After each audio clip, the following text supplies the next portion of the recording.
Assalamualaikum warahmatullahi wabarakatuh. Bismillah, alhamdulillah, wassalatu wassalamu ala rasulillah wa ala alihi wa ashabihi wa mawala amma ba'du.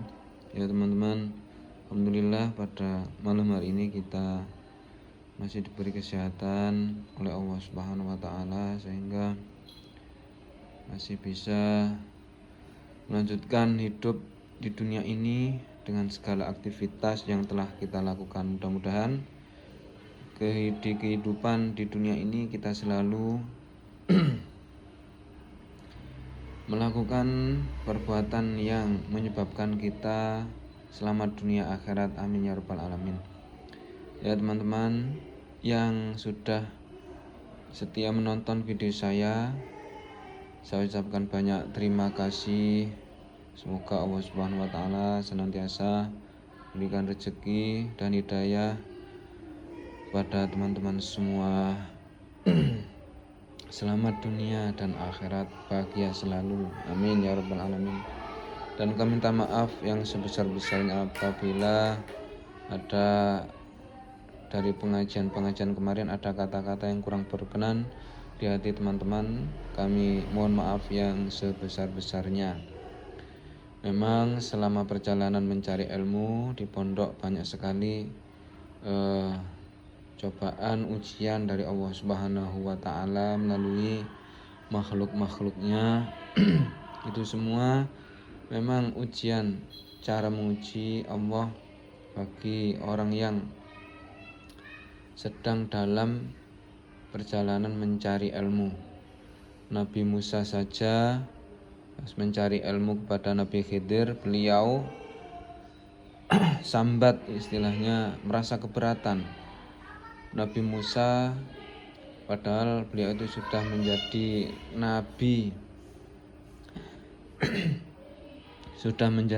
nabi beliau masih disuruh untuk berguru pada Nabi Khidir. Bukan berarti Nabi Musa itu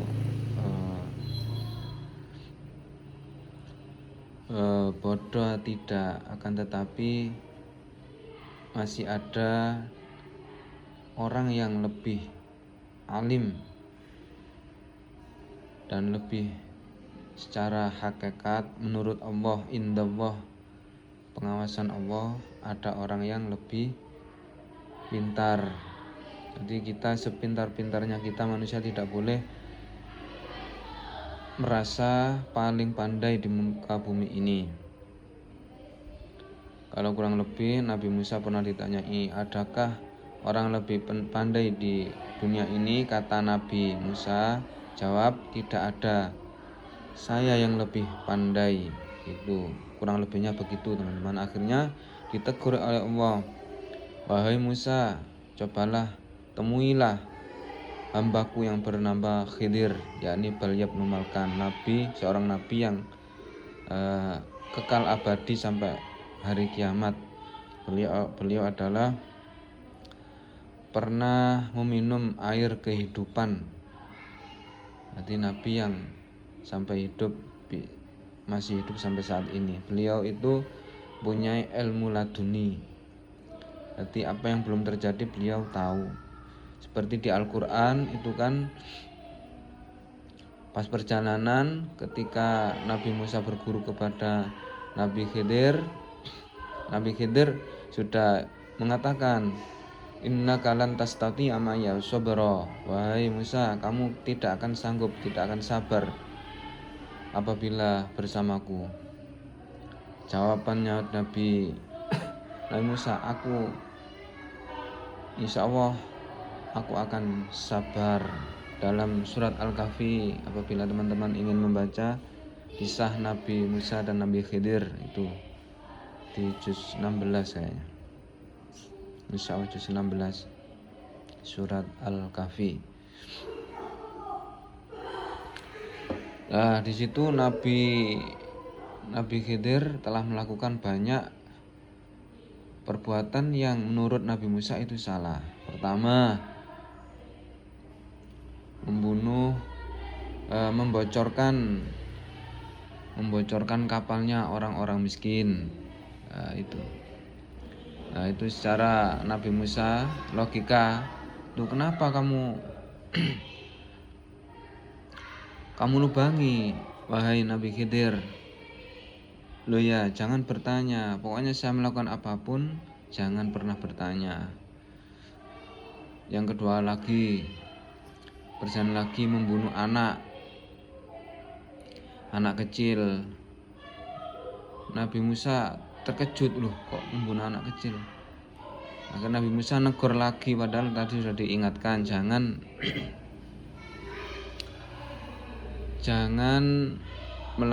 bertanya tentang apa yang sudah saya lakukan, kata Nabi Khidir. Yang terakhir, Nabi Khidir berkata, pokoknya nanti jangan tanya lagi kepada saya. Kalau kamu yang ketiga kalinya tanya lagi, inilah pertemuan terakhir kita. Nah, itu. Yang terakhir ada tembok yang mau rubuh. Hanya dibetulkan oleh Nabi Khidir. Terus kata Nabi Khidir, kenapa kamu nggak minta upah kepada orang-orang? Nah, kata Nabi Khidir, hadza firaqu baini wa bainik. Wahai Musa, inilah perpisahan antara kamu dan saya dan engkau. Nah,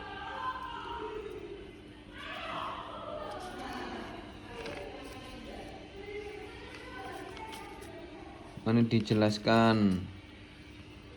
Nah, ini surat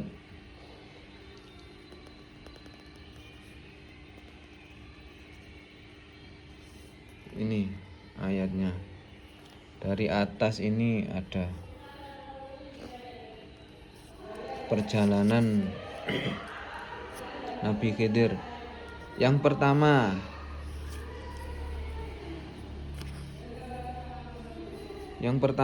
Nabi Khidir kan melubangi sebuah perahu atau kapal. Ini kapalnya orang miskin, kenapa dilubangi? Ini jawabannya. Wa ammas safinatu fakanat masakina ya'maluna fil bahri fa aradtu an a'ibaha. Jadi kapal tersebut milik orang miskin, mereka bekerja di laut. Terus Nabi Khidir ingin menyelamatkannya. Di belakangnya ada Maliku ya'khudhu kulla safinatin ghasbah. Di belakangnya ada seorang raja yang dolim. Raja tersebut itu merampas setiap perahu yang lewat, makanya dilubangi, bocor, akhirnya nggak jadi, dijarah oleh raja dolim tersebut. Yang kedua, wa amal gulamu fakana abawahu mu'minaini fakhashina ayyuhum qaumatu ya wa kufra. Jadi yang kedua, Nabi Musa itu membunuh seorang bocah ya. Hatta idza laqiya gulama faqatalahu qala aqatalta nafsan zakiyatan bighairi nafs laqad ji'ta syai'an nukra. Nabi Musa dulu kan bertanya, kenapa kamu bunuh anak kecil yang tidak bersalah? Sungguh ini perbuatan yang sangat mungkar. Ini jawabannya Nabi Khidir, wa ammal gulamu fakana abawahu. Anak tadi itu punya orang tua yang soleh, keduanya mukmin Islam. Dan anak kecil tadi itu nanti besarnya menjadi orang yang durhaka kepada kedua orang tuanya. Jadi maksudnya Nabi Khidir membunuh nanti kedua orang tua tadi, kedua orang tua anak yang dibunuh tadi itu nanti punya anak lagi yang soleh. Nah itu. Fa'aradna ayyubdilahuma rabbuhuma. Jadi Nabi Khidir ingin mengganti anak tadi, diganti oleh Allah dengan anak yang berbakti, anak yang soleh kepada kedua orang tuanya gitu. Itu yang kedua. Yang ketiga, wa ammal jidaru fakana li gulamaini yatimaini. Yang ketiga, Nabi Musa dan Nabi Khidir mengajak Nabi Musa untuk membetulkan Nah, membetulkan tembok yang hampir roboh. Terus Nabi Musa ingin minta makan karena lapar pas mengerjakan tembok tadi. Terus tidak mau, orang-orang di situ tidak ada yang mau untuk menjamunya. Nabi Musa marah, kenapa kamu masih tetap untuk membangun tembok tersebut? Nah, ini tembok tersebut, ini penjelasannya pas akhir ya, mau berpisah. Berarti Nabi Musa istilahnya nggak berhasil, gagal. Bersabar. Wa amal jidaru, tembok tersebut milik dua orang yatim di kota. Nah, di bawahnya tembok tersebut terdapat harta peninggalan baginya, itu tinggalannya orang tuanya. Wa kana abuhuma sholihah, bapaknya anak yatim tadi itu orang soleh, orang baik. Fa arada rabbuka ya belugha asyudahuma wa yastakhrija kanzahuma. Nah, Gusti Allah ini menghendaki setelah anak yatim dua tadi sudah beranjak remaja dewasa, Allah akan mengeluarkan harta tadi yang tersimpan di bawah tembok. Orang-orang kan tidak tahu. Rahmatan min rabbik wa ma fa'altuhu an amri, aku melakukan semua itu bukan atas perintahku sendiri, kata Nabi Khidir, itu perintah Allah. Dari kata wilu malam tasti'ani subra, demikianlah penjelasan apa yang kamu tidak bisa sabar lah itu. Jadi menunjukkan bahwasanya ilmu itu sangat luas. Ada ilmu syariat, ilmu tentang fikih, tentang syariat Islam, ada ilmu hakikat ya. Ilmu hakikat itu yang dimiliki oleh para wali, itu makomnya tingkat tajalli kayak Nabi Khidir. Makanya banyak orang yang ini ilmu laduni tanpa belajar. Kalau seorang yang sudah pernah ditemui Nabi Khidir itu biasanya banyak banyak sekali ilmu-ilmu yang kita peroleh, minimal kita tahu solusi hidup. Kalau ada wanita yang pernah berguru ke Nabi Khidir adalah, setahu saya itu Yai Husain Ilyas. Yai Husain Ilyas itu pernah berguru sering ya. Beliau itu pernah suka tirakat ya, kuat memang makomnya tirakat. Yaitu pernah didatangi atau berguru kepada Nabi Khidir, banyak diberi doa-doa atau wejangan-wejangan dan wasiat-wasiat. Di dalam ceramah beliau banyak ya. Di Nabi Khidir itu ada amalan tertentu untuk bertemu Nabi Khidir. Tapi harus siap tirakat, biasanya puasa berapa 21 hari atau 41 hari mengamalkan tertentu.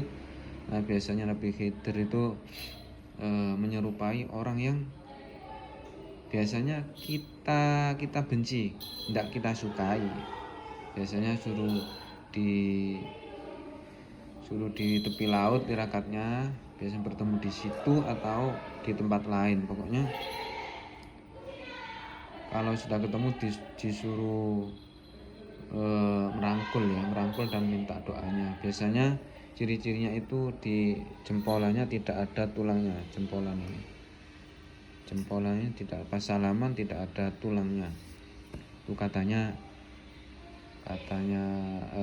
para kiai itu. Nah, dari sini kita tidak boleh beranggapan kepada, tidak boleh gampang suudzon kepada makhluknya Allah. Barangkali dia punya kelebihan yang tidak kita miliki lah itu.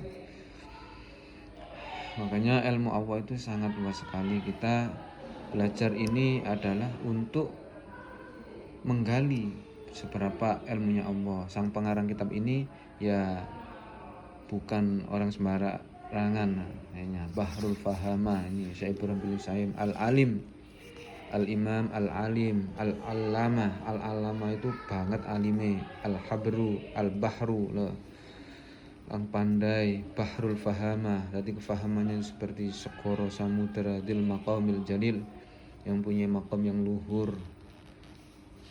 Nah, bukan sembarangan, makanya ini banyak dikaji di pondok-pondok pesantren besar-besar maupun yang kecil. Kayaknya wajib bagi para santri agar di dalam mencari ilmu itu diberi kemudahan dan kemanfaatan dan keberkahan gitu ya. Ini secuil sejarah ulama dan ilmu. Di ilmu Allah itu sangat luas sekali. Orang yang itu untuk mengaruhi ilmu Allah harus menyelam sedikit demi sedikit, memang berat. Di sini warra'su, bismillahirrahmanirrahim. Warra'su utawi kesimpulane fi taksilil asya yang dalam ngasilake suwiji-wiji iku al-jiddu nemen-nemeni. Kesimpulannya dalam menghasilkan meraih sesuatu apapun, kuncinya adalah bersungguh-sungguh. Apapun bekerja, meraih apapun bersungguh-sungguh, harus bersungguh-sungguh. Wal himmatulan sejo kang luhur. Himmah itu sejo kang luhur. Paman mongko utahe sapa iku kanas ana apa himmatuhu, cita-citane man iku hifdzul jami' kutubi Muhammad ibn al-Hasani, ngapalno sekabehane pira-pira kitabe Syekh Muhammad bin Hasan. Nah, ini contohnya. Barang siapa yang cita-citanya ingin menghafalkan semua kitab Syekh Muhammad bin Hasan. Muhammad bin Hasan ini termasuk ulama Hanafiyah yang masyhur, lebih banyak kitabnya, karangan kitabnya. Jadi seorang ulama kalau sudah bisa mengarang sebuah kitab, mengumpulkan kitab, ini berarti beliau sudah hafal Al-Quran, tafsir, dan hadis itu biasanya. Nanti saripatinya dituangkan di dalam kitab tersebut. Itu. Jadi jangan pernah membandingkan kitab ini kecil atau tidak. Ini memang manfaatnya sendiri-sendiri ya. Jalurnya sendiri-sendiri. Semua kitab itu sama mulianya, sama pentingnya. Waqt tarona lan bidzalikal jiddi, waqt tarona lan bebarengan bidzalikal jiddi.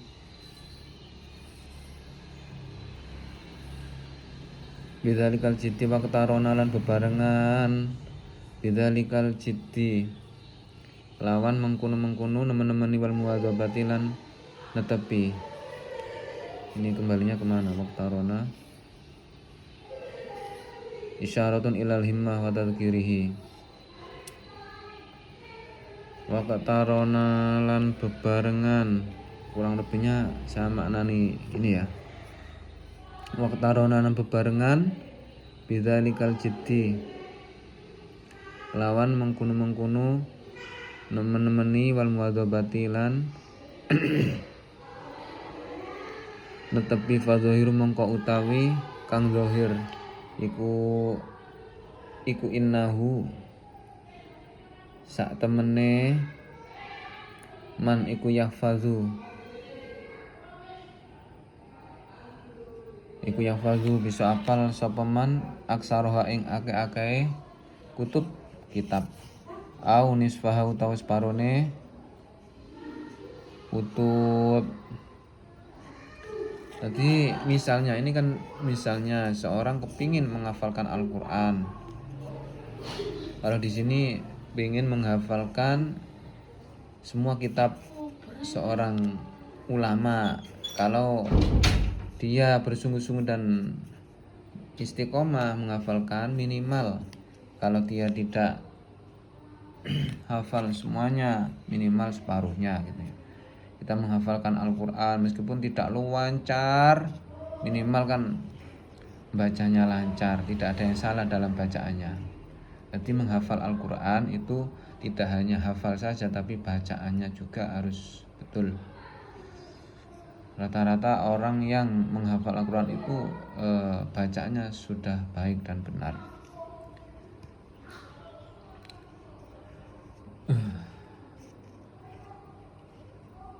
alhamdulillah ya. Nanti kita lanjutkan lagi sambil saya mencari waqt arona ini. Rujuknya kembali kemana? Waqt arona. Ya, kurang punya kami mohon maaf. Akhirul kalam. Assalamualaikum warahmatullahi wabarakatuh. Wa salli ala Muhammad.